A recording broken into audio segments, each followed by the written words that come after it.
So last time we talked about the gas law. We talk about, let's just review that again. Okay, when we talk about several gas law, and we also need to remember the name.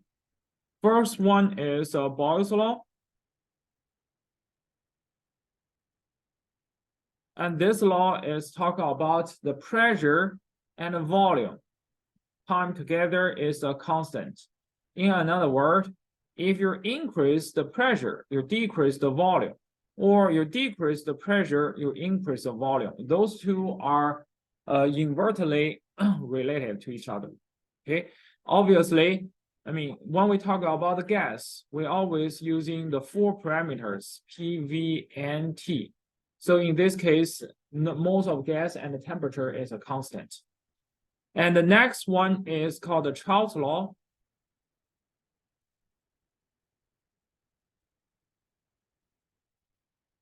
The Charles law is talking about volume and the temperature proportional to each other.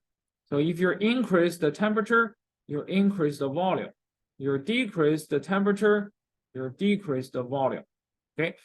The next one is called the Emerton's law.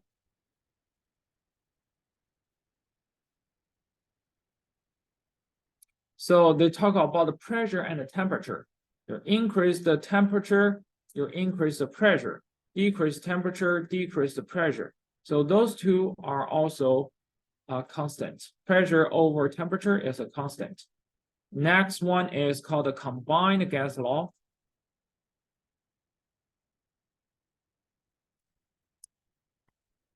Combined gas law is just a P times V divided by T equal to a constant. In another word, so this is like a combine those three all together. Okay, they combine those three together to making the combined gas law. So the last one is what we call the Avogadro's law.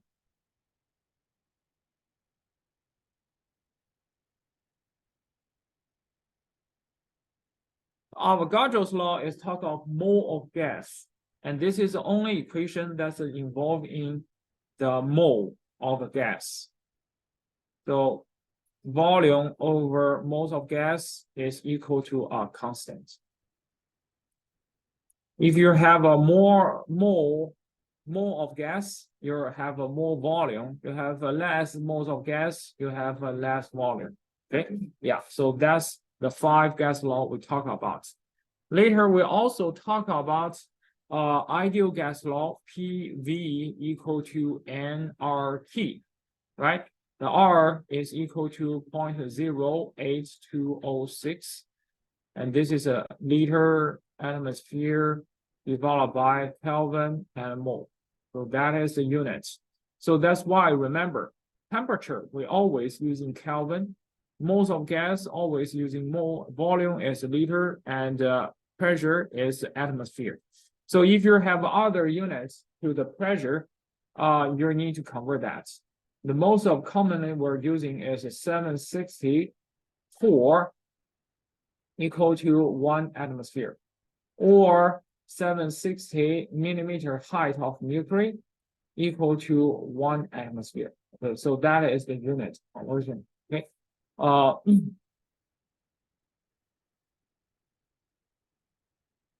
Ideal gas law. There's another variation, which is T pressure times moles of gas, a molar mass. This is a molar mass. P times molar mass equal to density times R times T. So rho is a density. This is another variation for ideal gas law. Generally, those two are the same. Those are all ideal gas law. Okay, those are all ideal gas law.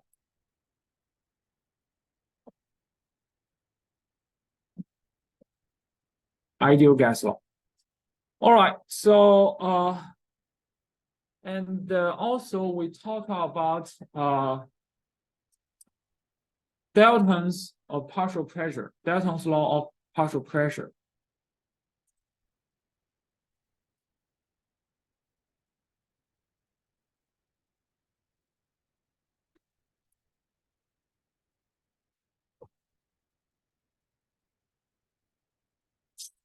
Dalton's law of partial pressure. Okay, Dalton's law of partial pressure. So they talk about two things. This is talking about a mixture of gas. So if we have air inside, remember air, they are going to have a nitrogen, oxygen, CO2, CO, or even hydrogen, helium, or even more. There's a lot of gas mixed together. So if you have the pressure as 1 atmosphere over here, 1 atmosphere, this pressure is not talking about the single pressure. What is the pressure for nitrogen? It's also not talking about the pressure for oxygen. It's talking about the pressure for all gas over here. So that's why the Dalton's law of partial pressure is talking about the partial pressure, the sum of the partial pressure should be equal to the total pressure. So the total pressure over here, that should be equal to the total pressure of the mixture. Should be the partial pressure of the single gas to add them together.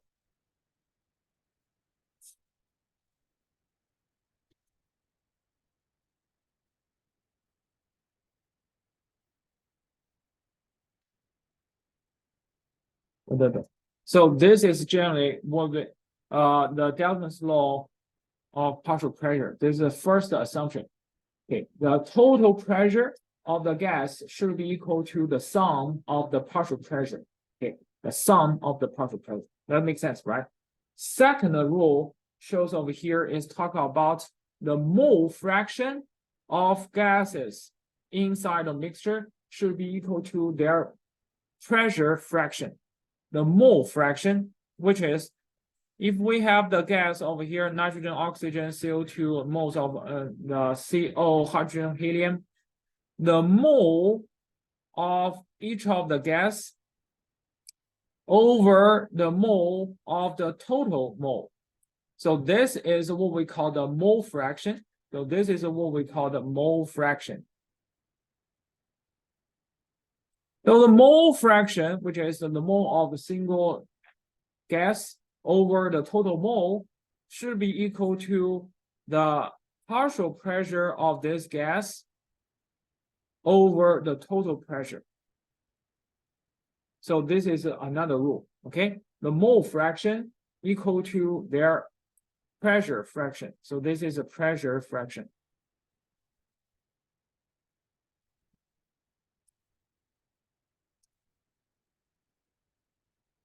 Mole fraction is equal to their pressure fraction. Yeah, the mole total partial pressure of the nitrogen divided by the total pressure. So if you're talking about oxygen, then that's also the same thing. Mole of oxygen over the total mole, that should be equal to the partial pressure of the oxygen divided by the total pressure. That's it. That's always true. Okay. Yeah. So generally, this is what we learned in the last Wednesday. And today, we're going to work on another one. Okay, and by the way, I opened the homework on Friday. Yeah, so and it will due on Tuesday, which is tomorrow. Okay, so make sure you work on that's the homework 11. Okay, so make sure we work on this. Okay, yeah, this also talk about there's some practice on this parts. Okay. Yeah, the reason I said on Tuesday because you don't have the exam on Wednesday, so that's more practice on this part.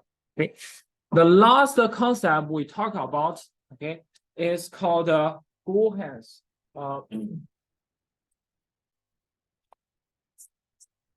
Goulhans law of diffusion.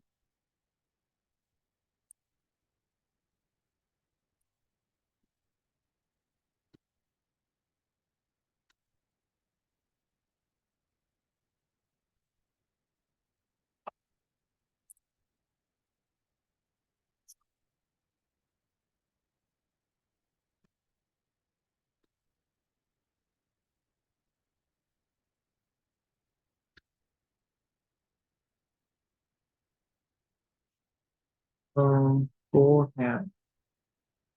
Let me see.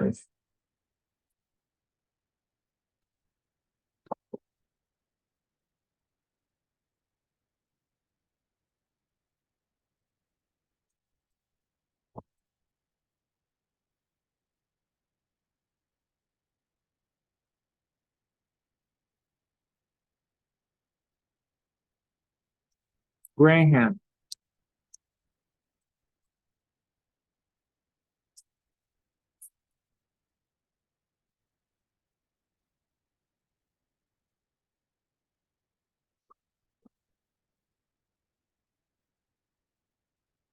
Graham's law of diffusion. Okay, so this one, if we talk about difficult, I mean, indeed, it can be very deep. Okay, but I don't want you to learn that deep. Okay, just understand. So first, what exactly is a diffusion? Diffusion, you can think about diffusion is a gas molecule from one part moving to another part. That's a diffusion. But there's an other situation. For example, if you have a perfume, okay, so sometimes if you put some of the perfume inside of the container and then you open that, and sometimes you will have put some of the stick in the outside. You see this kind, like the perfume, right? And then wait for a while, and then the perfume will moving from one room to another room. And this is what we call diffusion, because the gas molecule, the molecule of those, the molecule in the perfume is moving from one room to another room. But this diffusion is from higher concentration to a lower concentration, because the perfume in the first room is full of the concentration must be higher than the other room. So they are moving from higher concentration to a lower concentration. And this is what we call the diffusion. So if we have the gas molecule, over there, and then they are going to transport to a less gas molecule, and this process is called the diffusion.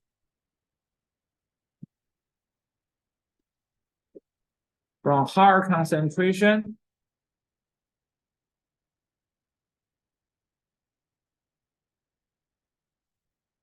to a lower concentration. That's called a diffusion.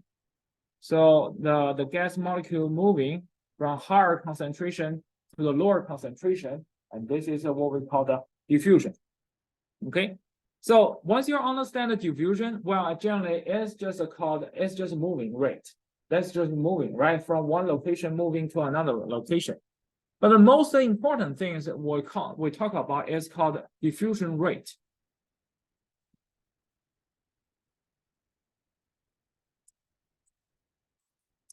Diffusion rate, you can think about like a speed, or how fast this gas molecule can move from the higher concentration to the lower concentration. A diffusion rate is just equal to the speed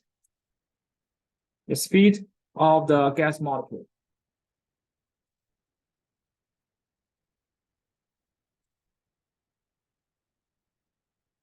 It's the speed of the gas molecule. So what do you think? This is common sense. Use your common sense to think about it. If we have a big molecule, or if we have a small molecule, and those molecules, they move at the same position, and then what do you think? When they diffuse, which molecule will go faster? Use your common sense. Small molecule, that's true. Yeah, that's it. Yeah, so this is just what we talk about is a diffusion rate. The bigger molecule moving slower, small molecule moving faster. That's it. Okay? Yeah, so this is what we call the diffusion rate. So because of course the bigger molecule has a lower diffusion rate.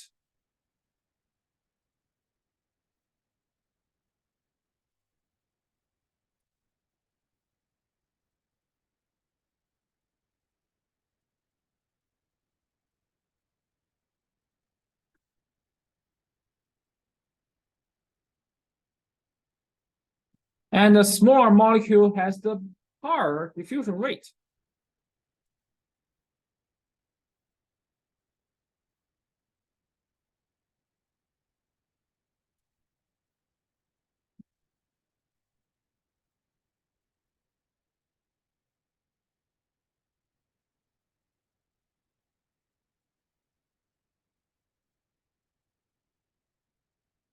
Okay, so this is generally what I want you to learn. Diffusion rates.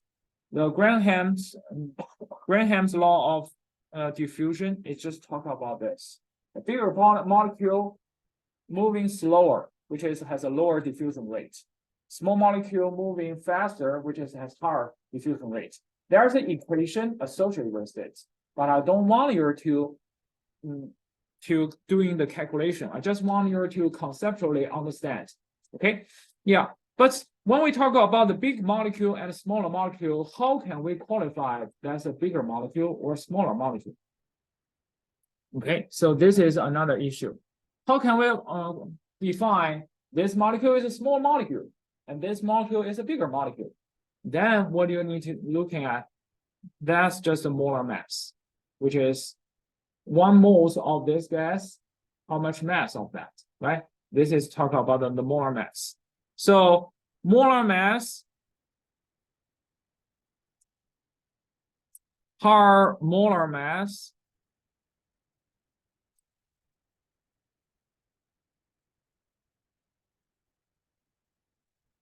give you bigger molecule.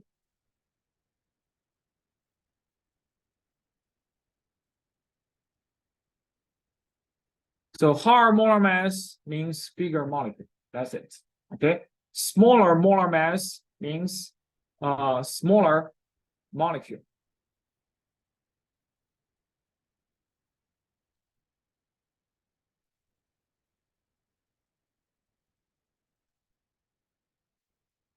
Okay. So now you know the mass over here. Okay, the molar mass. That means we can just based on this to determine something. Okay. So which following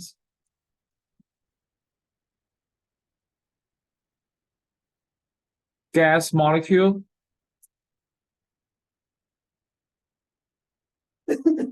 has the smallest diffusion rate?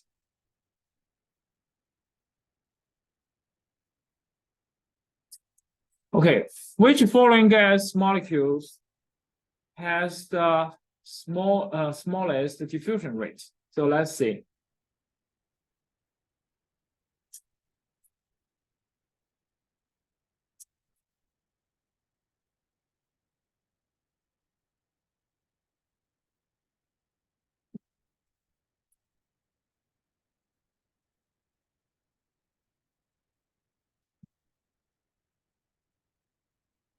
Okay, so now we have that much of the gas molecule. Which gas molecule has the smallest diffusion rate? And then you can think about it. Okay, diffusion rate means how fast it can speed, the speed of this gas molecule, how fast they can travel, which means smaller gas molecules, smaller size of the gas molecule will travel faster. But here we need the smallest diffusion rate. That means we need a bigger molecule, right? The biggest molecule will have the smallest diffusion rate. And which one is the biggest? Then we just need to look at the molar mass of those gas molecule. All right. The bigger gas molecule means the smaller diffusion rate. Okay. The bigger molecule, a bigger molar mass means a bigger molecule, which means give you the smaller the diffusion rate. So let's looking at, okay? Then you just go ahead to calculate the molar mass of those. Then you will figure out which one has the smallest diffusion rate. That makes sense, right? Yeah. So the CO2, that's carbon plus oxygen. If you run this to the single digits, run this to the whole number of the molar mass, then that's just 12 plus 16 times 2, which is 44. This one, 12 plus 16, so this is a 28. Nitrogen, 14 times 2. This is also give you 28. Helium is a 4. Fluorine, 35.45 times 2. So that's a 70.9. The chlorine and fluorine is 19 times 2. 38. This is one, the methane is 12 plus 1 times 4, that's a 16. So which one has the biggest molar mass? Obviously, chlorine has the biggest molar mass, right? This guy has the biggest molar mass. That means they have a biggest size of the molecule. That means this guy will travel, must travel slow, smallest, has the smallest speed, and it has the smallest diffusion rate. Make sense, right? So this is what I want you to compare with.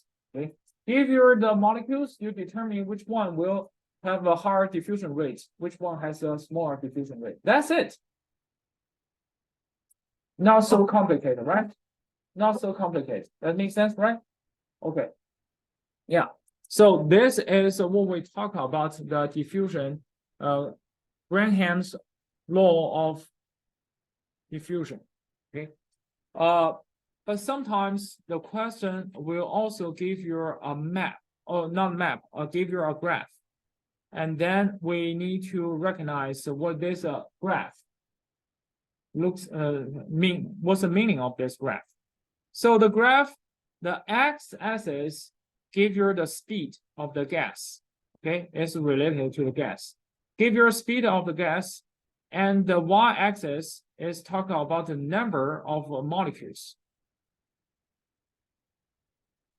Number of gas molecules. So generally, if we have a dot shows over here, then that means at this speed, maybe let's just say this is speed is 10, and this is 20, and the 30, and this is 40. So, and let's say this is a 40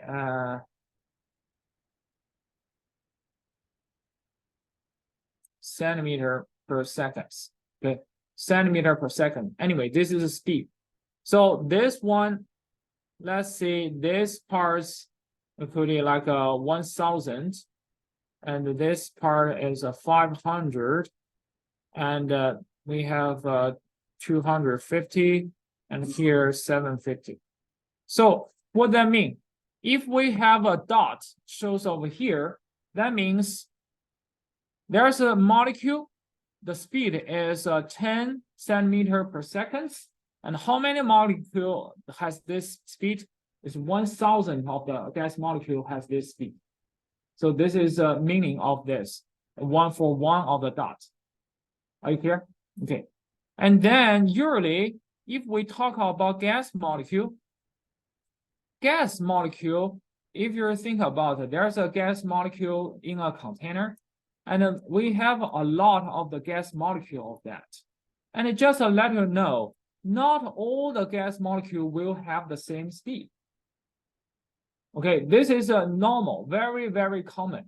Okay, even you have the same exactly the molecule and in the same temperature, the gas molecule will not have exactly the same speed for all the gas molecule. Okay, some of the gas molecule will go very fast, some of the gas molecule very slow, but most of the gas molecule has the average speed. Okay, Yeah, so this is a very common. Just that is why you see, even in the room temperature, you still have evaporation of the water, right? The water will still evaporate. And we talk about gas from the water to the liquid to the gas. You need to reach to 100 Celsius. Then the gas will from liquid to the gas phase. That makes sense, right? But even in the room temperature, you still have the gas, evaporate, right? Which means even in the room temperature, you still have the gas, the water molecule from liquid to gas. That's because some of the gas molecule and in the water molecule in the room temperature, they already have enough speed or the energy to reach to the gas. That is why. So that's why we talk about even in the same temperature for the same molecules, the speed of those gas molecules may not be the same. Some of them go very fast, some of them go very slow. Are you clear? Okay. So that's why when you see a gas molecule, they always has a normal distribution, something like that.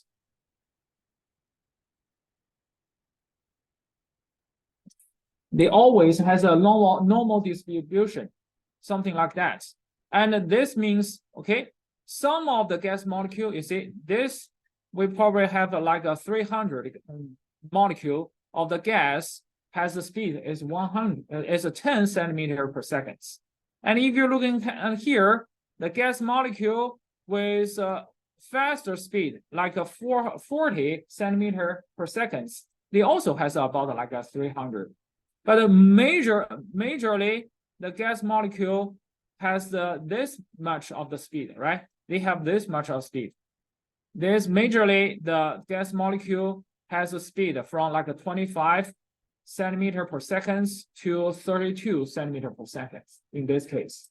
But this gas molecule dominates the whole gas, right? We have like each of this speed has like a 1,000. The gas molecule has this speed. Okay, so this graph telling us, well, some of the gas molecule, a small portion of the gas molecule has very high speed. A small portion of the gas molecule has a slower speed, but majorly the gas molecule has the speed is around over here. And the highest, the most, this point, at this point, that means the average, the speed are like a 28 at a 28 centimeter per second. Most of the gas molecule has the speed at this range.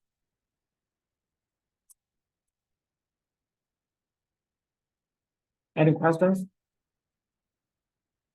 Hopefully you understand. Do you have any? Are you clear? Okay, so this is talk about one graph.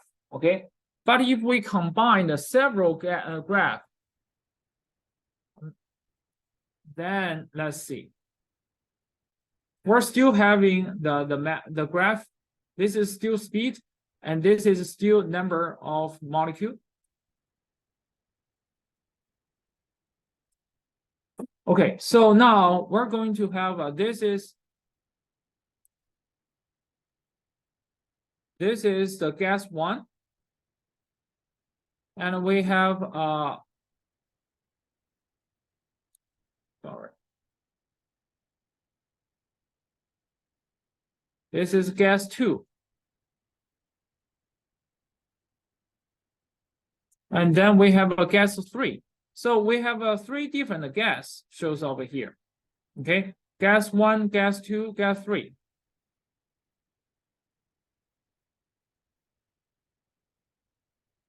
This area, this is a gas one.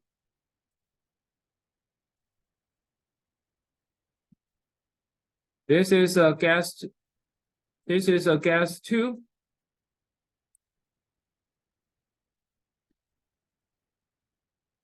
And this area is a gas three. Okay, so What do you think? Which gas will have the faster speed?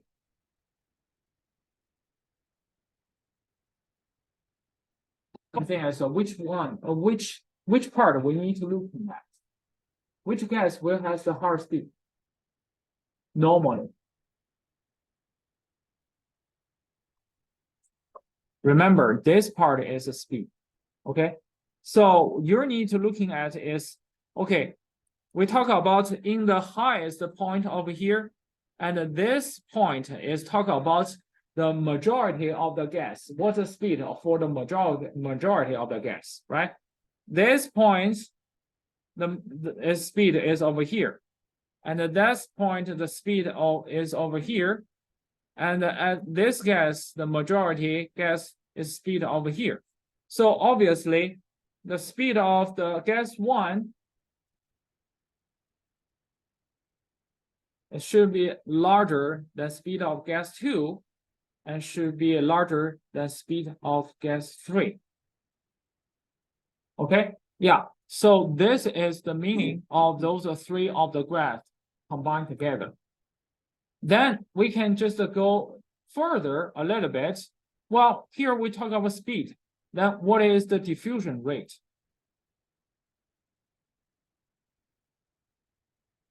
What is the order for the diffusion rate? And what is the order for the molar mass?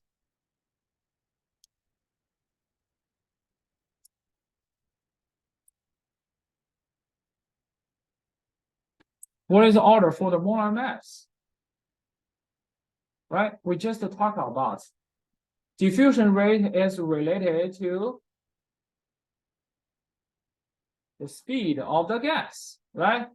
Higher speed means the higher diffusion rate because they travel faster. So the diffusion rate is exactly the same, just like the speed, right? The gas, one molecule should have a higher diffusion rate than the second one, and should be higher than the third one. And if you talk about the molar mass, well, diffusion rate is invertically related to the molar mass. Bigger size, smaller speed, right? Or smaller diffusion rate. So that means gas molecule number 3 should have the higher molar mass than the second one, than the first one. That does make sense? Okay. So this is one of the part I want you to remember this. Okay. Yeah. We probably have these things in the final exam. Are you clear? Okay. But majorly for the Graham's diffusion, I want you to understand diffusion rate is invertically related to the mass, the molar mass. Bigger size, bigger molar mass, smaller diffusion rate, or smaller speed. Are you clear? Okay. So let's take a break, and then we will talk about. So now we're done in the unit 3 concept, and we will talk about the unit 4. Okay. Yeah.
Who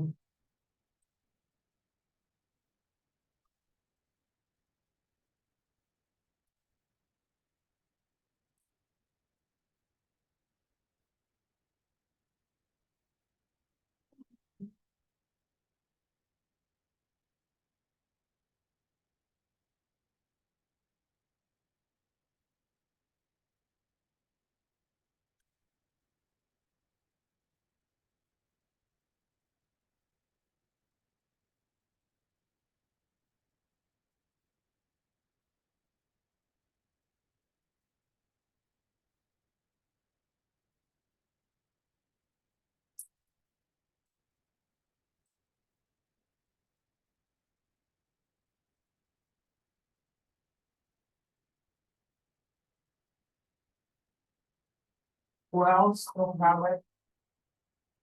I want it.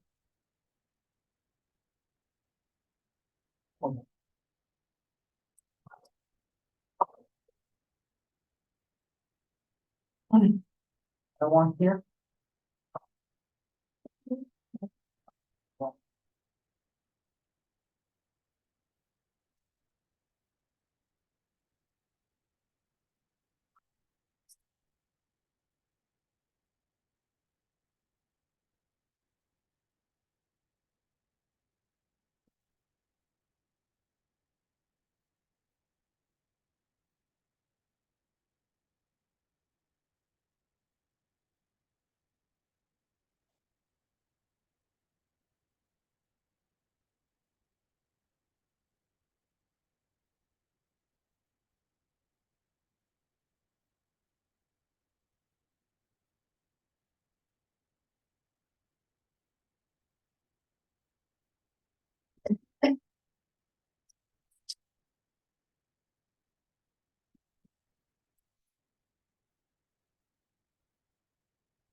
All right, so let's go back. Now we're going to talk about the unit 4, and to be honest, the unit 4 is I'm very excited to talk about the unit 4 because this is a very interesting concept. where is the okay.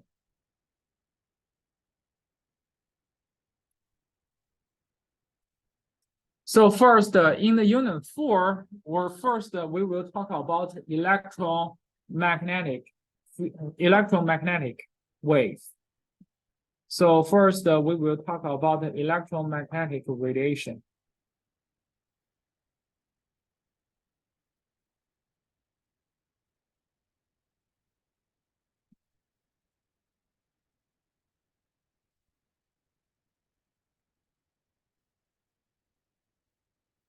Electromagnetic radiation, or the people just simplify as EM radiation.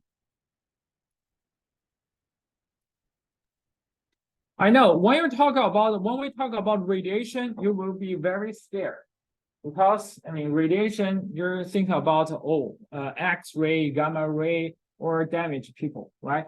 But radiation not always harmful or dangerous. Okay? Some of the radiation is just normal. Some of radiation is harmful, yes, but most of the case is normal, is not harmful. But first of all, we call the electromagnetic radiation, but this is one kind of a wave. People first recognize electromagnetic radiation is as a wave. Okay, so that's why at the beginning, at least 200 years ago, people think the electromagnetic radiation is a wave. So that's why at the beginning they called electromagnetic wave. So what exactly is electromagnetic wave? This is, so generally, this is kind of like the wave is go like this way. It's a perpendicular. So you have the electron field on the vertical, and the magnetic field in the horizontal. So it will go cross like this. So when this wave travel, they will travel just like this.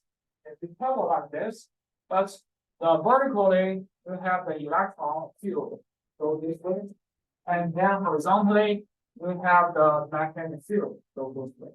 Okay, yeah. So those two combined together is what we call the electromagnetic wave. Okay, but since this is a wave, so that's why there's some of the behavior or the property will belong to the wave. So when we talk about wave, they all have the similar behavior, or they have a similar property. So let's first just draw a wave.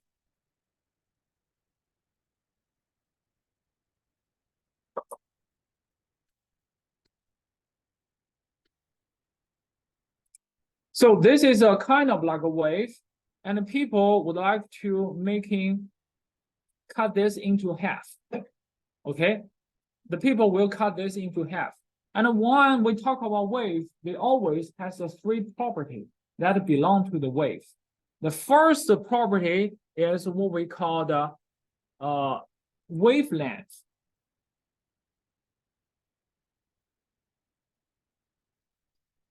Literally, this is just to talk about is a wave, the length of a wave. Okay, the length of wave. So that's why this is a distance. Okay, so the wavelength is a distance, but sometimes the wavelength of the wave is too small, so hard to imagine.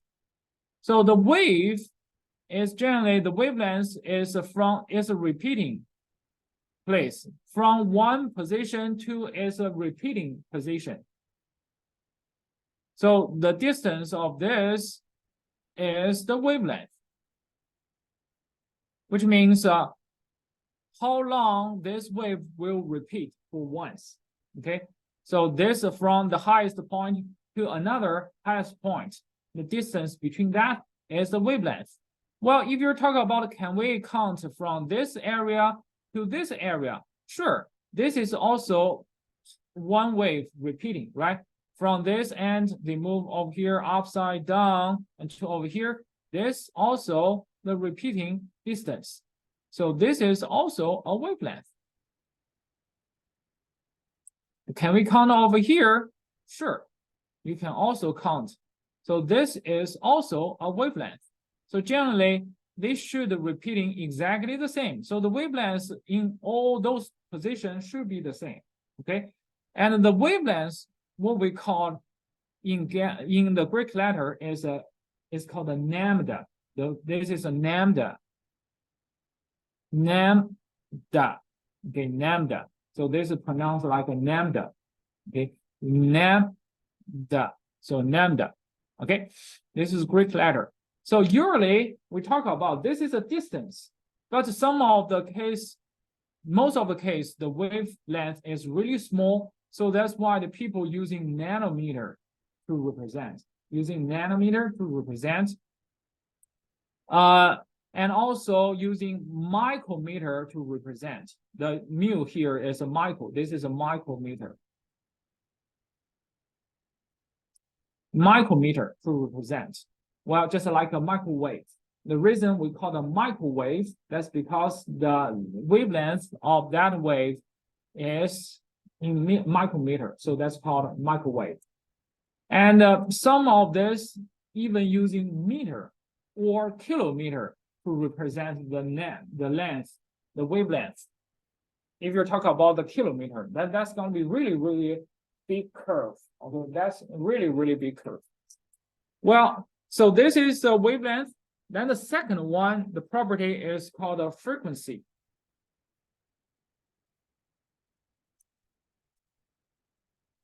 Frequency is talking about how many times this wave will repeat in 1 second.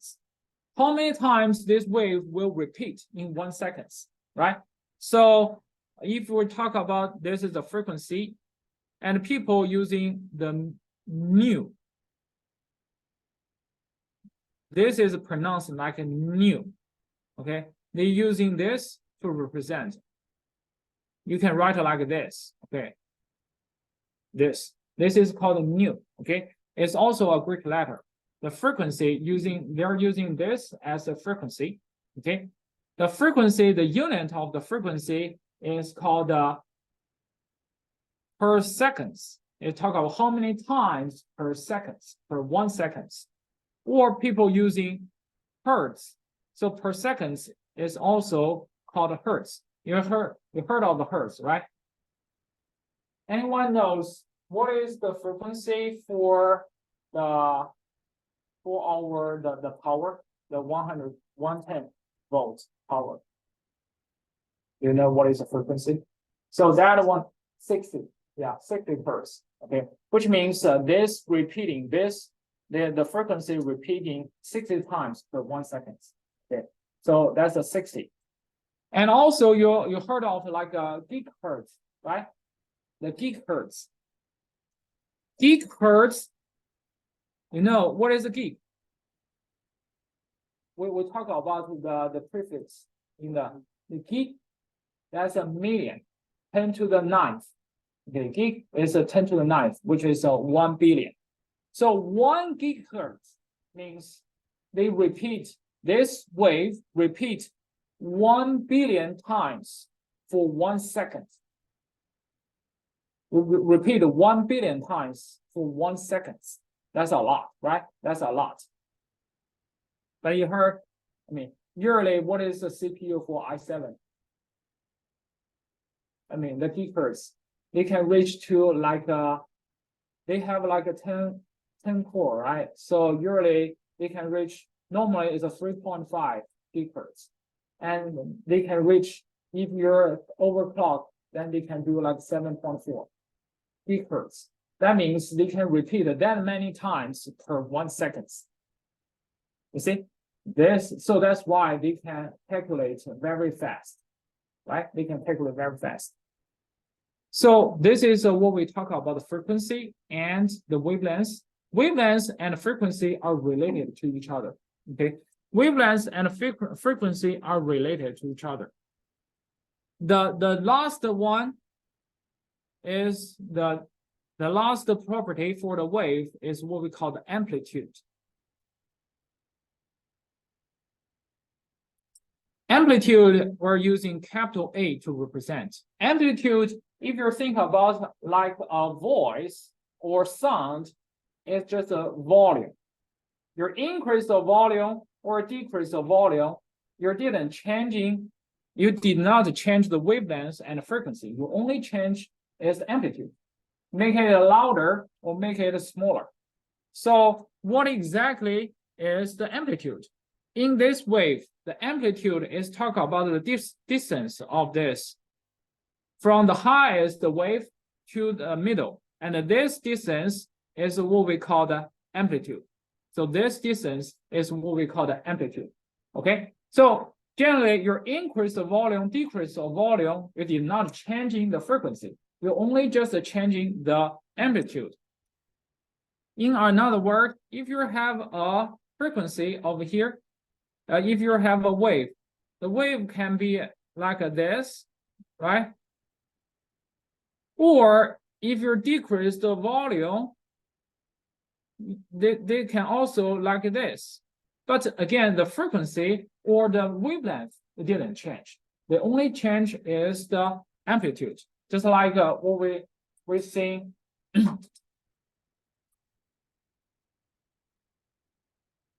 Silent night, holy night,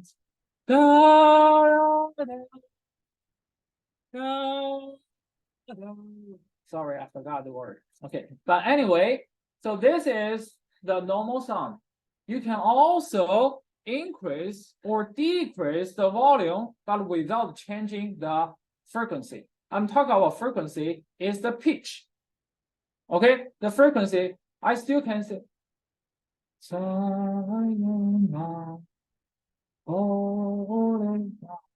You see, but I didn't change the frequency.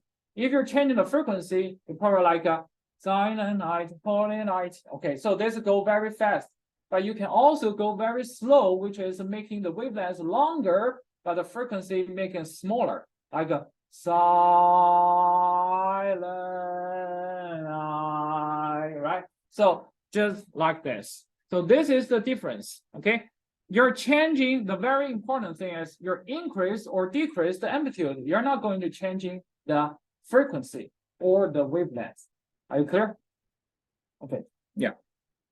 And then, but so that's why the amplitude is independent.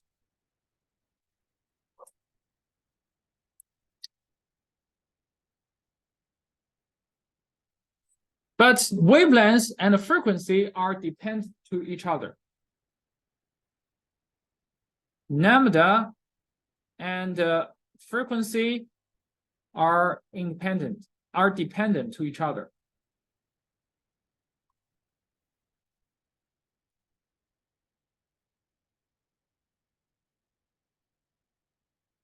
So that's why when we talk about the frequency and the wavelength, they always have the equation associated with it. They always have the equation associated with. Okay, you can write like the lambda multiply the frequency should be equal to a constant. And this constant we all know, the c is the speed of light.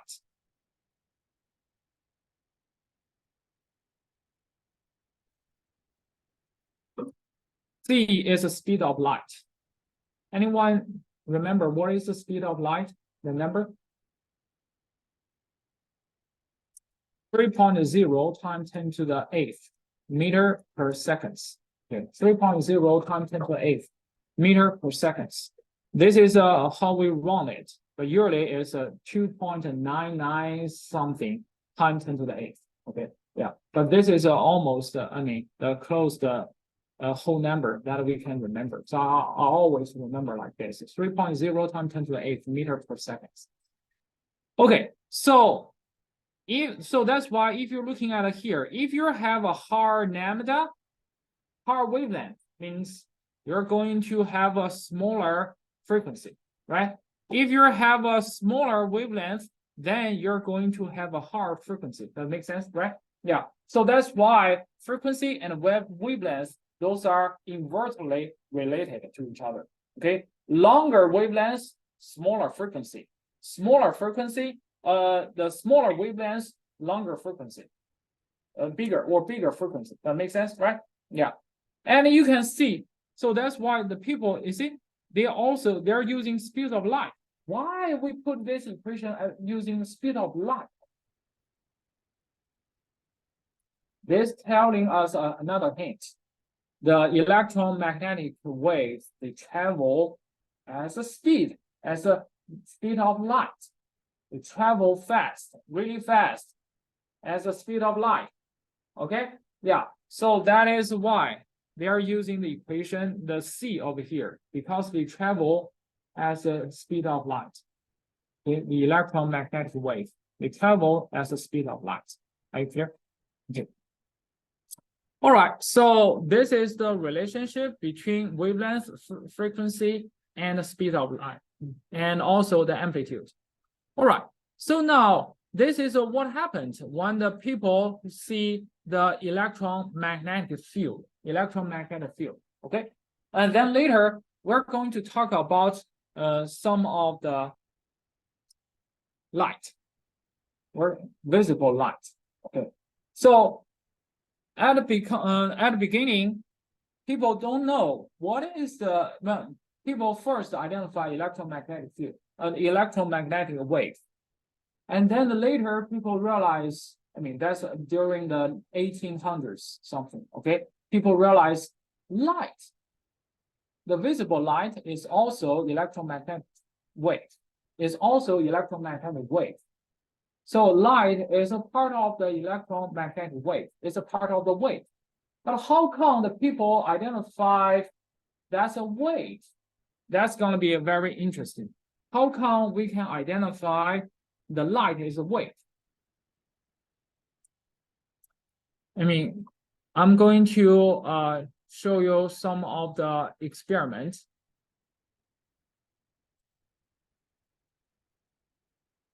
So let's just watch some of the video.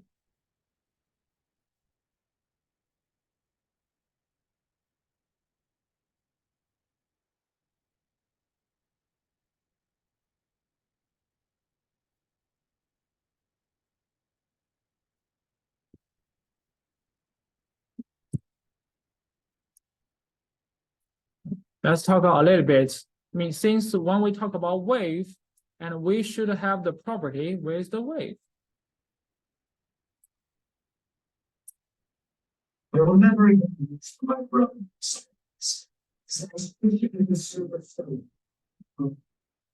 Hey, Professor, let's talk about interference and diffraction. Science stuff Professor Dave explains. We know a bit about wave mechanics now, so it's time to look at some wave-related phenomena, like what can happen when two waves overlap or when a wave runs into some solid surface. These are very common occurrences, as we are frequently experiencing sound from more than one location at once, and sound will bounce off of walls and other surfaces, so we need to understand what happens to waves in these scenarios. We know that two solid objects, like two people, can't occupy the same space at the same time. But mechanical waves are not matter. They are displacements of matter that carry energy. So two waves can occupy the same space. And when two waves combine in this way, it is called superposition. When there are two disturbances near one another and their respective series of waves overlap, this is called an interference pattern, and we can see how the regions where the waves intersect generate a completely new pattern. This is easy to see with waves in the water, but sound and light waves also do this. There are a few different things that can happen when interference occurs. Say two individual wave pulses are traveling towards each other, and they have the same amplitude. When these meet, the amplitudes at each point will be added together to produce the respective points on the resultant wave. So there will be a moment where there is one wave with twice the amplitude. Then the two waves continue in the direction they were moving in. Each wave maintains its own characteristics before and after the interference. When a resultant wave has greater amplitude than the individual waves, like this case, this is called constructive interference. Now let's say the pulses are on opposite sides of the equilibrium position. Again, according to the superposition principle, we will add the amplitudes to get the resultant wave. But in this case, the two amplitudes add to 0. So the resultant wave will be as though there is no wave at all. Then the waves continue along their trajectories. This kind of interference, where the resultant wave has a smaller amplitude than the individual waves, is called destructive interference. And if the resultant wave has an amplitude of 0, like this example, it is called complete destructive interference. This concept applies to periodic waves as well. First, we can consider two sine waves that are precisely aligned. They are said to be exactly in phase. We can add the amplitudes at every single point, and the result is a similar looking wave with twice the amplitude, due to constructive interference, because the crests align with the crests and the troughs align with the troughs. But then, if we shift one of these by half its wavelength, now the crests of one align with the troughs of another, and at every single point on the x-axis, these waves will add up to 0. They are said to be exactly out of phase, and this will be an example of complete destructive interference. This is what noise cancellation headphones do. Small microphones detect background noise and process the associated signal, and then reproduce this noise in a way that is precisely out of phase with the signal. The resulting destructive interference results in 0, or at least dramatically reduced sound waves reaching your ears. In reality, interference patterns are often much more complicated than these two extremes, but in every case, the superposition principle is still applicable. We also want to understand what happens when waves hit a boundary of some kind. If a boundary is free to move, waves will be reflected, bouncing back in the opposite direction, but maintaining the same amplitude. If instead this boundary is fixed, waves will be both reflected and inverted, bouncing back in the opposite direction, but now with amplitude of the opposite sign. Let's say instead of arriving at a solid boundary, a wave arrives at a boundary with a small gap in it. When waves reach an opening like this, they will bend around the edges, producing a phenomenon called diffraction.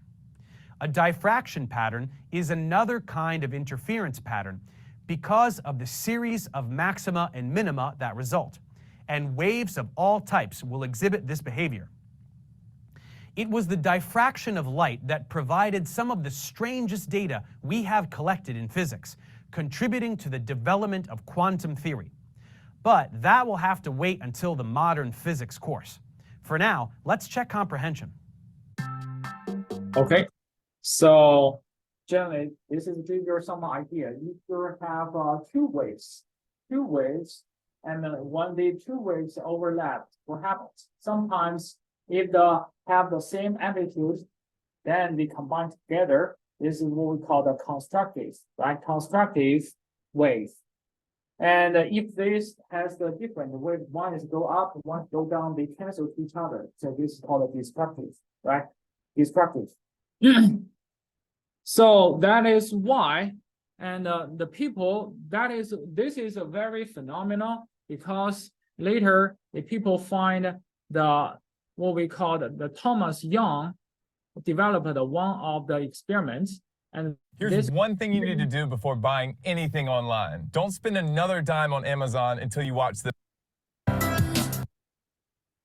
So this is what happened when Thomas Young do the experiment. And this experiment called the double slit experiment. So generally what happened over here, their double slit, they have the light source shooting out of the space, and this space has the two slits inside, and then let the light go travel of those two slits. And remember, when we talk about if we have two slits go over there, then they are going to have a diffraction. There's a diffraction over here, and there's also diffraction over here. So those two waves will overlap. Some of the parts will have a constructive effect. Some of area has a destructive effect. So that's why this is a typical effect for a wave, not for a particle. So that's why when the Thomas Young find this effect, then this is what happened.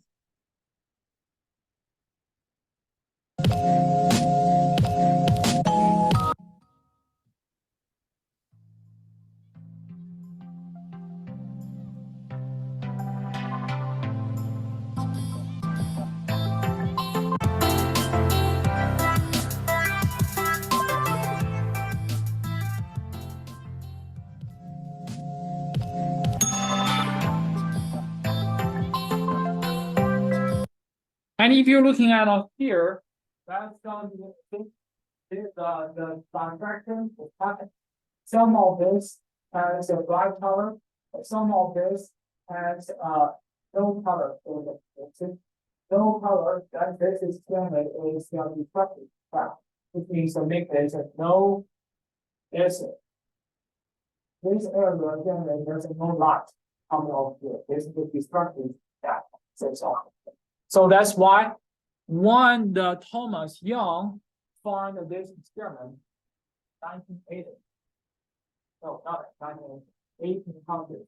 Okay, and then he found out light. Light is the wave. Okay, yeah. So that's why they applied a lot of the features on the for as long as we know the property for the wave, then we can apply that on the light. Okay, so they think of the light is wave over here. But later, what happens over here is Robert Einstein find another very interesting effect. When what he do is he put the metal, and this is a metal surface.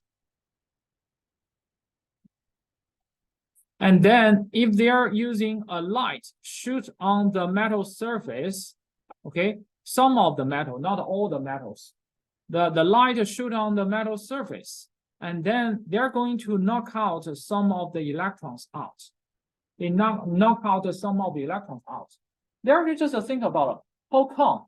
I mean, if you have a wave, it's not going to do it like this. A wave is not going to shoot something and knock the electron out. That's impossible. Okay, so looks like just like you're throwing something and you knock the object off. The similar thing. So he think about, well, the light is not just a wave, but also has the behavior of the particles. So that's why the people later call it a wave-particle duality. It's something like that, okay? So because they are shooting the electrons, the electrons or the light shoot on the surface of the metal, and then they're going to eject the electrons out, okay? So this is what we call the photoelectric effect.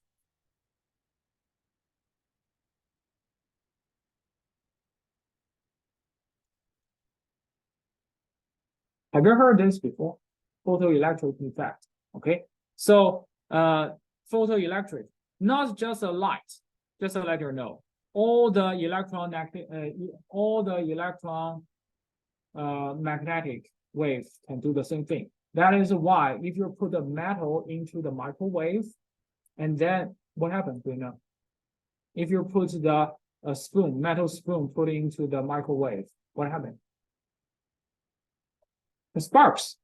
Okay, where the spark coming from?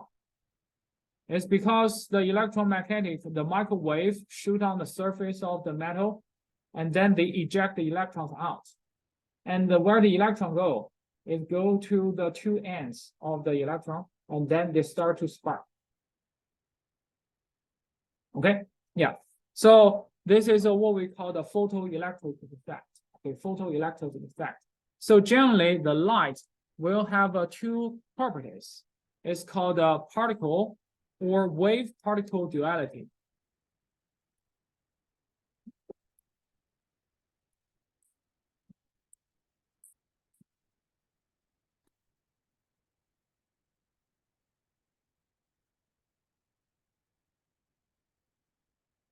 Wave-particle duality. They practice like a wave.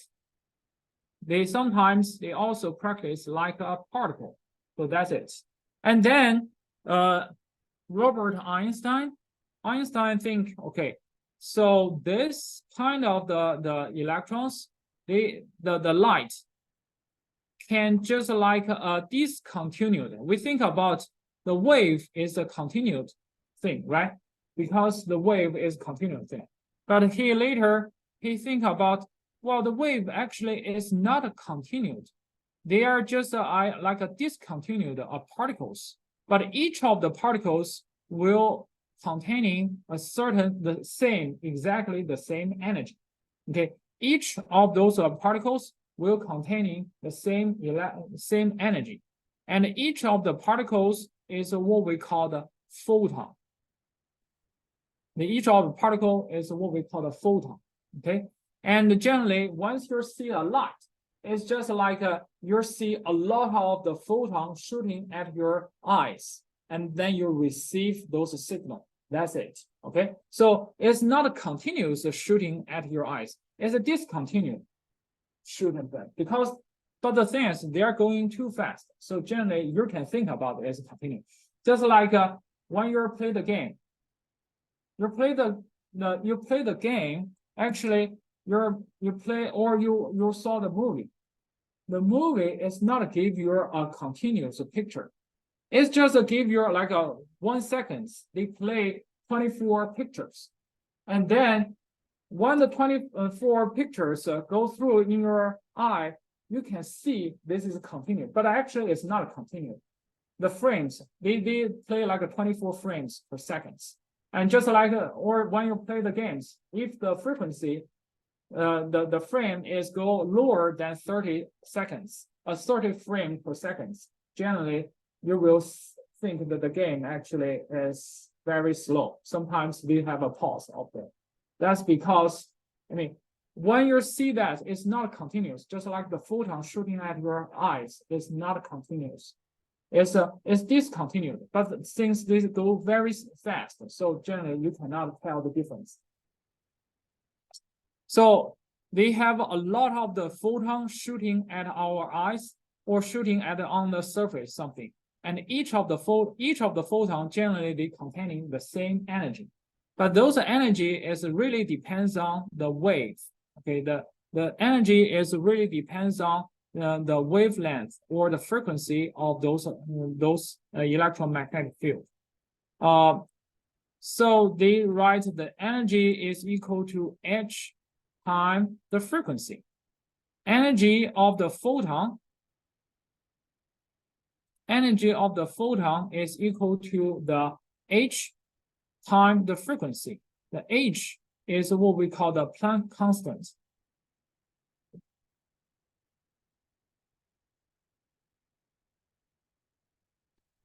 The Planck constant is a very small unit number, 6.63 times 10 to the negative 34. And this is joule seconds, very, very small. Okay, 6.63 times 10 to the negative 34 joule seconds. Sorry, it's 6.63 times 10 to the negative 34 joule seconds. So this is a Planck constant, and this nu is the frequency of the electromagnetic wave.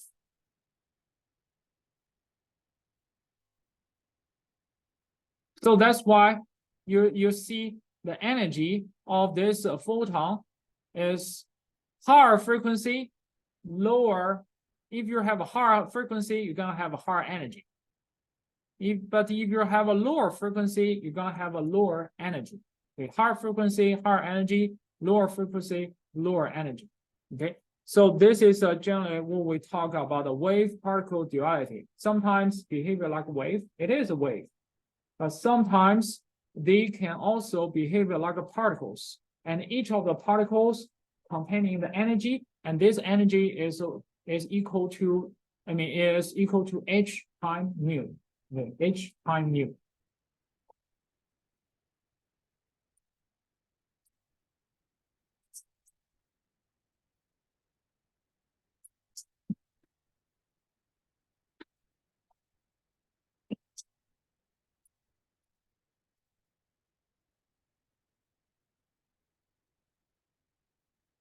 Okay, so now let's talk about the category or the spectrum of the electromagnetic wave. Okay, don't worry about this. This is just to show you pictures. I'm going to draw this and you can draw that with me. Okay, yeah. So first, let's just draw a bar over here. And this is a spectrum.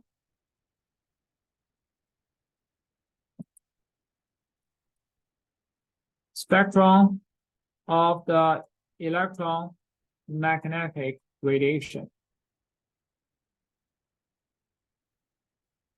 In the middle parts is what we see, the visible light. Okay, the visible light.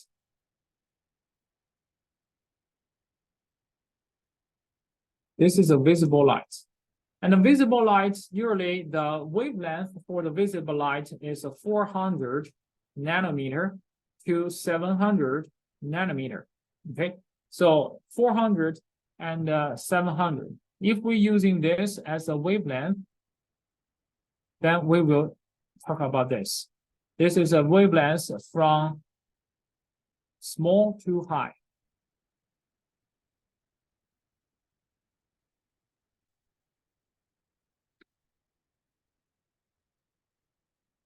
Smaller wavelengths and higher wavelengths. Okay. So on the higher end is the red color.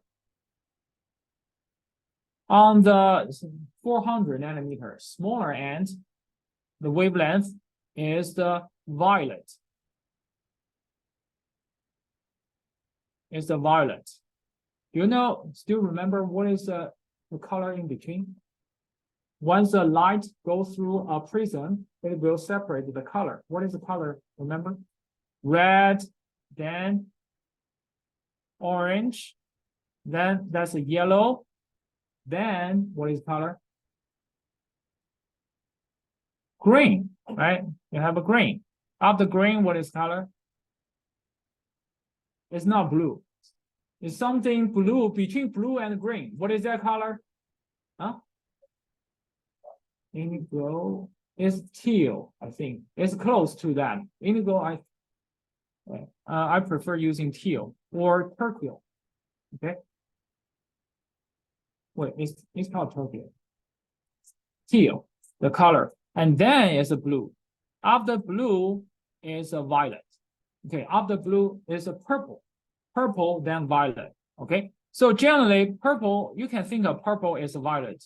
Okay, the color of that. So generally they spread like this, So you can see each of this color is represented the different wavelengths. So generally you see the different color.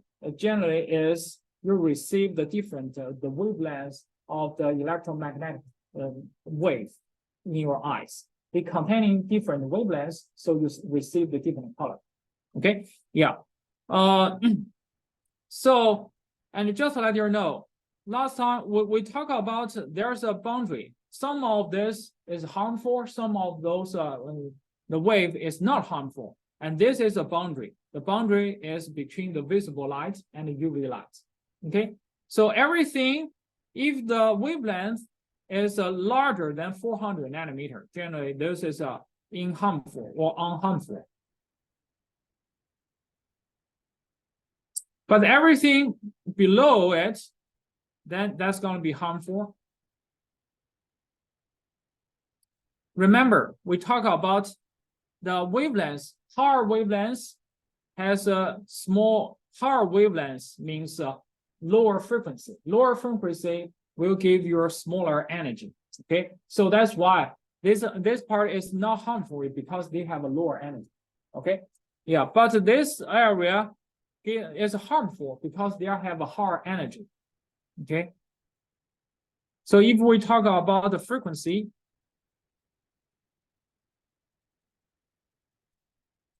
this frequency is from high to low, and energy is also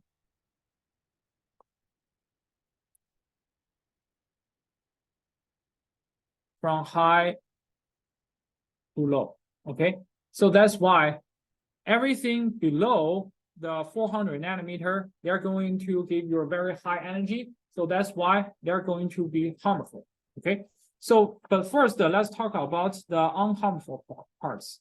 Okay, we know the red, and above the red, you know what? That's gonna be the infrared. Infrared is invisible. You cannot see the infrared, but you can feel it. In general, infrared is the heat. Infrared is the heat. Okay, so just like the picture I shows over here. Once you open the stove, and this stove gives you the red color, but once your hands, you don't have to touch the red stove. You will feel the heat, right? So the heat actually is the radiation. You didn't touch that. You just go above the stove, you feel heat. And that heat is the radiation from the stove. And this radiation, they produce the infrared. So the infrared electromagnetic wave is shooting at your hands, and then you can feel it. So that's it. This is the heat from the infrared. Okay, and above the infrared is what we call the microwave. Microwave. That's because they are using the wavelength is using the micrometer. And above the microwave is what we call the radio wave. Radio wave literally is used for radio. So sometimes it can travel very, very long. Have you heard there's a radio, small device. It's called the AM radio. You know, have you heard this AM? Okay. AM, in generally, the wavelength for the AM radio can be like a kilometer, very long. So that's why, you see, in China, if we have the small device, the radio, and generally we can receive the radio from the radio station in US. But just to let you know, there's a small device at the 1980s, very expensive, and you cannot find it. Okay. Generally, the government banned the small device. Okay. You're not going to receive anything from the US. Okay. So there's a radio AM. Okay. But we're also using FM. Have you heard of the FM? The FM, the radio is around over here. So it's in between microwave and the radio wave. Okay. So this wavelength is a little bit smaller. And another question I would like to raise, and this is a very confusing to the people. Is the microwave harmful to you? What do you think? Is a microwave harmful to you?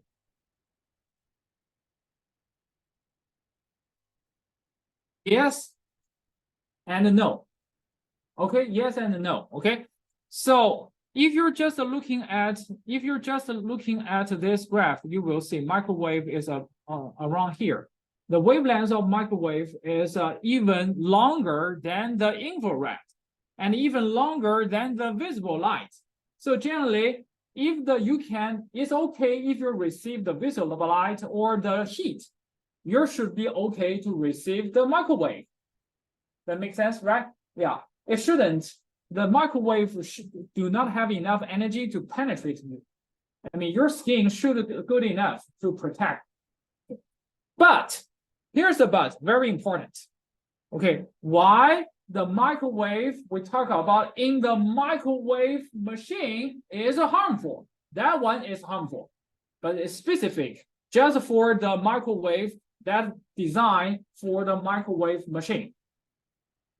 Okay, because that microwave have the specific wavelength that can synchronize the vibration of the water molecule. Okay, they can water molecule, they have a hydrogen and oxygen bond. They're actually those guys, the hydrogen and oxygen bond has a vibration. They have the specific frequency of there. But the people design the microwave that fit the frequency, which is we can synchronize the frequency. If you synchronize the frequency, what happens? Just like what we see, they are going to have a constructive property, which means to make the frequency, make the wavelengths go higher. Then they're going to, those water molecules get very energetic. Then, since the food, most of the food containing a lot of the water molecules there. If you have those energetic, the water energetic, then you will speed up the heat process. In another word, if the stuff that are put into the microwave do not have a water molecule, then they're not going to do anything. People did the experiment. You can search on YouTube. They put the dry ice into the microwave and then heat it up. Nothing happened. Dry ice is still dry ice. That's because dry ice is made about is a solid phase of the CO2. There's no water no water in there. So dry ice is still dry ice.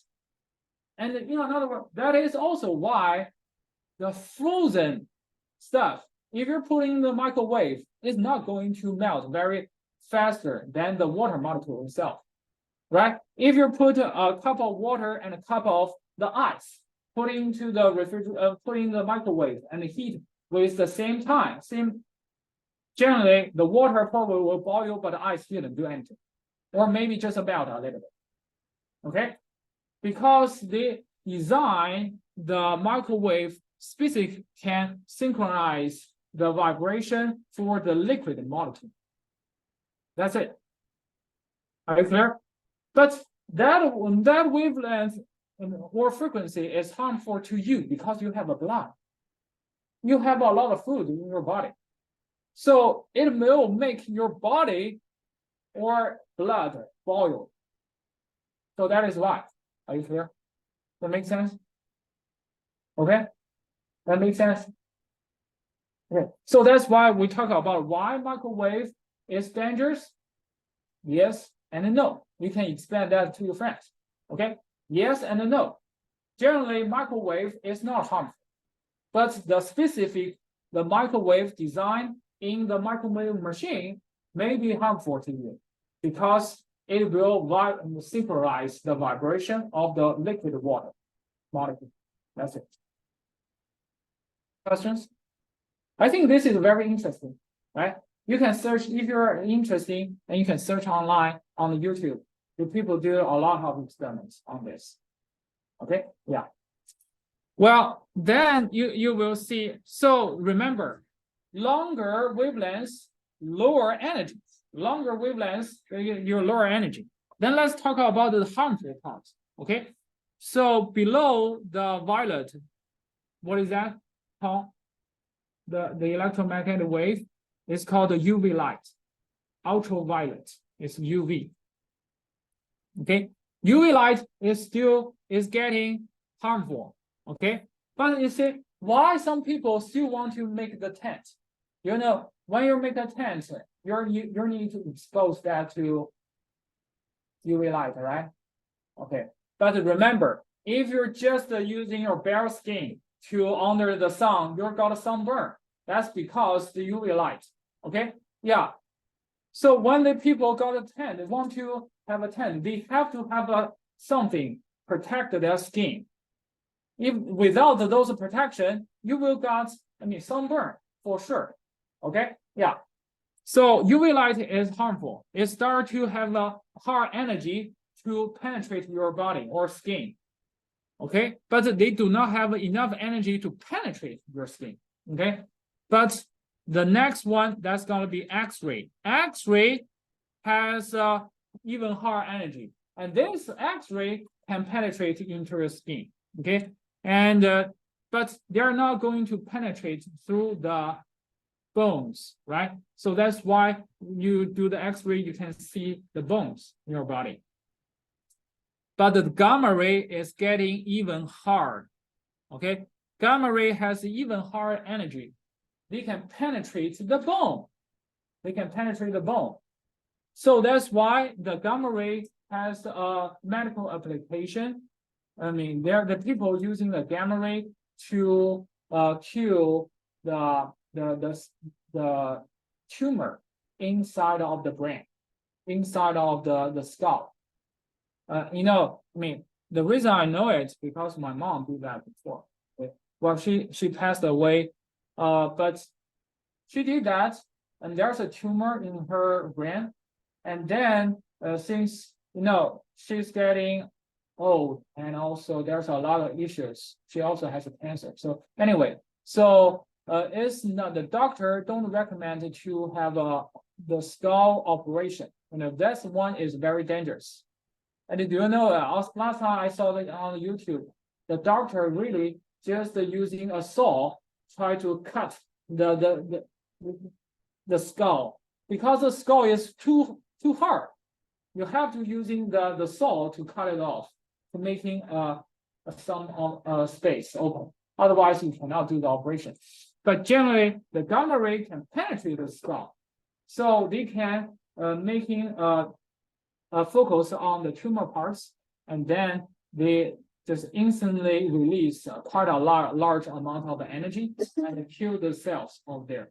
But generally, they are also going to have some of the side effect, which means it will generate quite a lot of fluid around the tumor parts. Okay, but if you're healthy, then generally the fluid can be absorbed by the surrounding tissues. But she's not that, so that's why later the tumor generally or the fluid push her other the seeing and hearing function, so she generally cannot speak and say.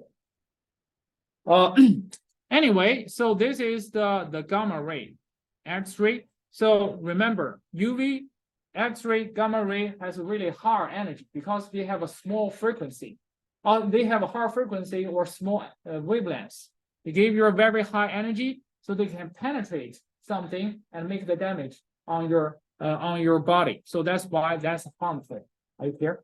And sometimes they also can knock down some of the chemical bonds in your DNA or RNA. So that's why make the mutation. That's why. All right. So generally, this is what we talk about for today. Hopefully you got interesting on that part. I think this is a pretty interesting. Okay, the UV light, the talk about spectrum of the electromagnetic radiation, and we talk about light is the wave and also particles. Okay, and each of the particles they shoot of the light is what we call the photon. Photon is not a matter because they do not have a mass. They just an aggregate of energy. Okay, photon is just an aggregate of energy. They discontinuously shooting to your eyes, so you can see that. Okay, yeah. All right. So generally, this is what we talk about the content, and in the next week we're going to continue talk about that. Next week we only have one class, right? We will have no class on Wednesday. You know this, right? You know it? Okay. Yeah. All right. So let's. I will show you what is the practice. So this is the practice you're going to work on. Okay, that's the practice you're going to work on. And you can go ahead and take a picture of this.